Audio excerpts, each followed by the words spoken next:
নমস্কার, বিকেলের সংবাদে সবাইকে স্বাগত। আমি রয়েছে আপনাদের সাথে মিনাক্ষী, চোখ রাখছি খবরে। ট্রেড ইউনিয়নের ডাকা দেশব্যাপী বন্ধের বিশেষ প্রভাব পড়েনি রাজ্যে।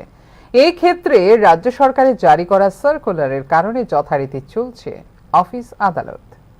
নয়া শ্রম কোড বাতিল করা সহ একাধিক দাবিতে বুধবার দেশব্যাপী ধর্মঘটের ডাক দিয়েছিল দেশের 10টি কেন্দ্রীয় ট্রেড ইউনিয়ন এবং কৃষক ও গ্রামীণ শ্রমিক সংগঠনগুলোর যৌথ মঞ্চ। কিন্তু সেই ধর্মঘটের বিশেষ কোনো প্রভাব পড়ল না ত্রিপুরায়। প্রাকৃতিক দুর্যোগের মধ্যেই বেলা বাড়ার সাথে সাথে বাজার হাট দোকানপাট খুলতে শুরু করে এবং যানবাহনও চলাচল শুরু করে যথারীতি।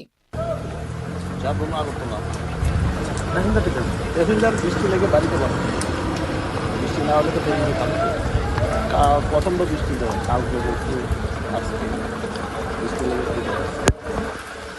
না। দেখুন, বন্ধ হচ্ছে এমন একটা যে কর্মনাশা বন্ধ যাকে বলা হয়। আজকে স্কুল, আদালত, অফিস সব কিছু খোলা। আমি কিছুক্ষণ আগে আমার ছেলে ও মেয়েকে স্কুলে দিয়ে এলাম।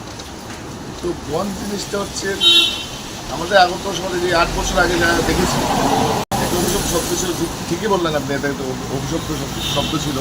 কিন্তু এখন এই 8 বছর আমরা কোনোদিন বন্ধ দেখি দেখুন দোকান। আমরা তো ফ্যামিলি চলতো না, আমরা তো এটার উপরে গাড়ির উপরে নির্ভর।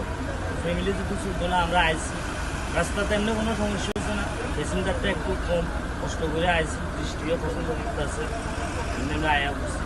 প্যাসেঞ্জার হচ্ছে না, মানুষ নাই রাস্তা, বৃষ্টিও পছন্দ এমনি কোনো সমস্যা নাই, রাস্তাঘাটে গাড়ি চলতেছে।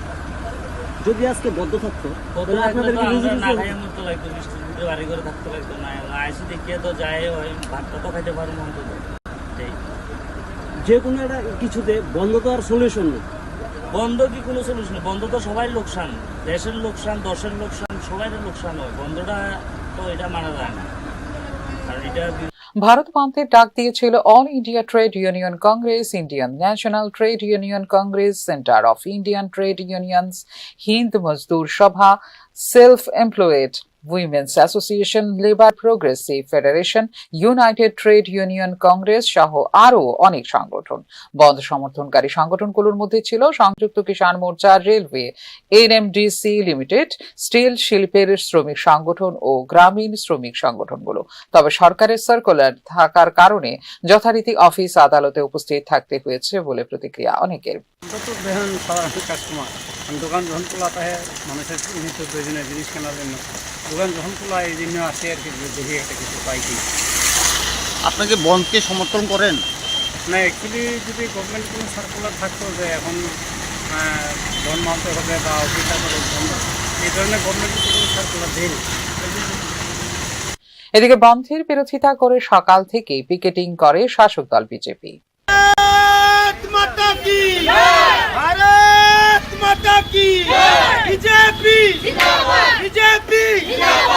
কর্মনাশা এই সংস্কৃতি আপনি জানেনই, সিপিএম এর কর্মনাশা এই সংস্কৃতি আজকের থেকে নয়, আমরা 40 বছর ধরে দেখে আসছি।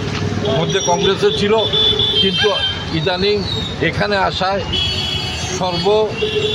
দেশব্যাপী যে ধর্মঘটের ওরা ডাক দিয়েছে, ওনাদের ক্ষমতা কি? সব জায়গা থেকেই তো উচ্ছেদ হয়ে গেছে, বাকি রইল কি ওনাদের? মানে এত বামনের সূর্য দেওয়ার মতো। তো এই কর্মনাশা বন্ধ, আমরা চাই না যে কারোর কোনো ব্যাপার কোনো ব্যাটারে আমরা হস্তক্ষেপ করছি, কিন্তু কর্মের মাধ্যমে বন্ধ করে দেশের অগ্রগতি, আমাদের স্টেটের অগ্রগতি যাতে বন্ধ না হয়। এবং তবে ট্রেড ইউনিয়নের ডাকা এই বন্ধকে সমর্থনও জানিয়েছেন অনেকে। সমর্থন করি। কি কারণে? আমরা রেট বাড়ছে। আচ্ছা, মানে কি বলতে চান? আমরা তো তিন মজুরি, হ্যাঁ, আমরা তো বাড়াই দিচ্ছি, আমরা তো ফেরত পাচ্ছি। কি বাড়াইছে? এই গ্যাসের রেট বাড়ছে তো। কত টাকা বাড়ছে? প্রায় 4 টাকা বেড়েছে। আচ্ছা, মানে আপনারা তারপরও বন্ধ যে ডেকেছে আপনারা কি মানছেন? আমরা মানছি। আচ্ছা। শ্রম কোড বাতিলের পাশাপাশি সরকারি সংস্থার বেসরকারীকরণ, আউটসোর্সিং বৃদ্ধি এবং চুক্তিভিত্তিক নিয়োগের প্রসারে বিরোধিতা করে আহ্বান করা হয়েছিল এই বন্ধকে ঘিরে কোনো ধরনের অপ্রীতিকর ঘটনার খবর নেই বলে জানিয়েছে পুলিশ। তবে আইন শৃঙ্খলা রক্ষার স্বার্থে গোটা রাজ্যে মোতায়েন ছিল পুলিশ, টিএসআর এবং আধা সামরিক বাহিনী। Bureau report, news now. এদিকে সিটু বলছে শাসক দলের ভয় ভীতি উপেক্ষা করে বন্ধের সমর্থনে এগিয়ে এসেছেন শ্রমিক কৃষক কর্মচারীরা। এই ক্ষেত্রে রাজ্যেও সফল হয়েছে বন্ধ। বুধবার সাংবাদিক সম্মেলন করে এমনটাই দাবি করল বন্ধের অন্যতম আহ্বায়ক সিটু ত্রিপুরা রাজ্য কমিটি। বন্ধ সফল হওয়ায় সংশ্লিষ্টদের ধন্যবাদ জ্ঞাপন করেছে সিটু ত্রিপুরা রাজ্য কমিটি।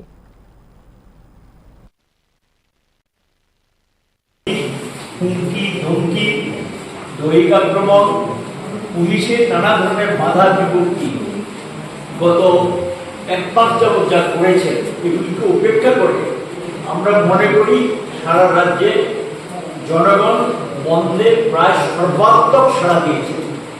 নৈতিকভাবে তারা অধিকাংশ মানুষই এই বন্ধকে সমর্থন করেছেন এবং রাজ্যের পরিস্থিতি এখানে যেখানে এটা অস্বীকার করার উপায় নেই, একটা নয়া ফেসিলিটি ব্যবস্থা চলছে।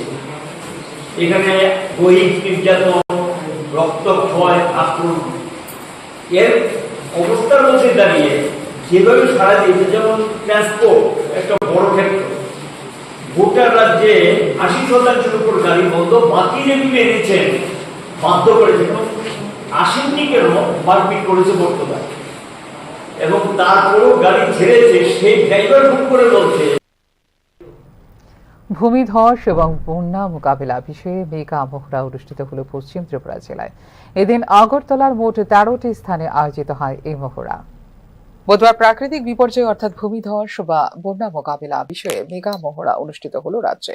রাজ্যভিত্তিক মূল মেগা মহড়াটি অনুষ্ঠিত হয়েছে আগরতলায়। এই মেগা মহড়ার স্ট্রেটেজিক এরিয়া রাখা হয়েছে হাপানিয়া মেলা গ্রাউন্ডের মাল্টিপারপাস হল।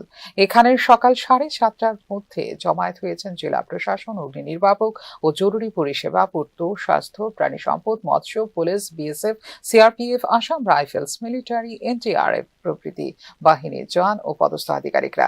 পশ্চিম জেলার মোট 13টি জায়গায় সকাল 7টা থেকে শুরু হয় মহড়া। বন্যা মোকাবিলা এবং ভূমিধস হলে কি কি করতে হবে সেই বিষয়ে মহড়া হয়েছে বলে এদিন জানিয়েছেন পশ্চিম ত্রিপুরা জেলা শাসক ডাক্তার বিশাল कुमार। आज का जो ये मॉक ड्रिल है ये सुबह 7:30 बजे से शुरू हुआ और वेस्ट त्रिपुरा डिस्ट्रिक्ट में 13 लोकेशंस पे रेस्क्यू किया गया है और 13 जगहों पे रिलीफ सेंटर्स भी स्टार्ट किए गए हैं। इन मॉक ड्रिल के दौरान ये रिलीफ सेंटर मैनेज किए जा रहे हैं। साथ ही साथ आमतली के पास जो फेयर ग्राउंड है इसके अंदर स्टेजिंग एरिया किया गया है, जिसमें लगभग 1000 के आसपास वॉलंटियर्स और डिफरेंट स्टाफ्स को भी मोबिलाइज किया गया है। साथ ही साथ इक्विपमेंट्स भी मोबिलाइज किए गए हैं। Total as a mock drill कम से कम 200 से 300 लोगों को रेस्क्यू किया गया है। एक तरह का मॉक ड्रिल है और साथ ही साथ इसमें 1500 के आसपास लोगों ने पार्टिसिपेट किया है डिफरेंट जगहों पे। इसमें सिविल वॉलंटियर्स भी हैं, सीआरपीएफ के जवान भी हैं और उसी हिसाब से जो इक्विपमेंट्स हैं डिफरेंट डिपार्टमेंट्स के साथ इनका भी परीक्षण किया गया है और मोटा मोटी ये बहुत सक्सेसफुल रहा। कुछ एनडीएमए की जो टीम थी उन्होंने कुछ ऑब्जर्वेशन दी हैं और फ्यूचर में ये हमारे डिजास्टर रिलीफ और रिस्पांस के लिए बहुत कामगार रहेगा। এই মহড়া থেকে অনেক কিছু বিশেষ করে সমন্বয় সাধন শেখা গিয়েছে বলে জানিয়েছেন পশ্চিম ত্রিপুরা জেলা শাসক। कई चीज़ें सीखने को मिलेंगी इस मॉक ड्रिल से और सभी जो स्टाफ्स के बीच में जो कोऑर्डिनेशन था वो ऑप्टिमम था और इम्प्रूवमेंट करने की ज़रूरत है। हम इस मॉक ड्रिल से सीख के इस पे काम करेंगे। कौन सी टीम पार्टिसिपेट किया है इस मॉक ड्रिल में? इस मॉक ड्रिल में एनडीआरएफ, एसडीआरएफ, असम राइफल्स और फायर सर्विसेज की टीम, बीएसएफ, सीआरपीएफ, पुलिस की तरफ से एनसीसी, एनएसएससी और सिविल वॉलंटियर्स, आपदा मित्र, ओएनजीसी की टीम, टीएनजीसीएल की टीम और पीडब्ल्यूडी और जितने भी लाइन डिपार्टमेंट्स हैं, इलेक्ट्रिसिटी, ड्रिंकिंग वाटर, सभी डिपार्टमेंट्स ने, हेल्थ, इन सब ने पार्टिसिपेट किया है। গত বছর আগস্টের ভয়াবহ বন্যার পরিস্থিতিকে সামনে রেখে বুধবার অনুষ্ঠিত হয় রাজ্যভিত্তিক এই মহড়া। এই বছরও বন্যা এবং ভূমিধসের মতো বিপর্যয়কর পরিস্থিতি মোকাবেলার ক্ষেত্রে সতর্ক হয়ে উঠেছে রাজ্য প্রশাসন। ফিউরো রিপোর্ট, নিউজ নাও। এখনকার মতো এই মুহূর্তে সংবাদ এই পর্যন্ত। অন্যান্য আপডেটস দেখার জন্য অবশ্যই নজর রাখতে হবে নিউজ নাও পর্দায়। নমস্কার।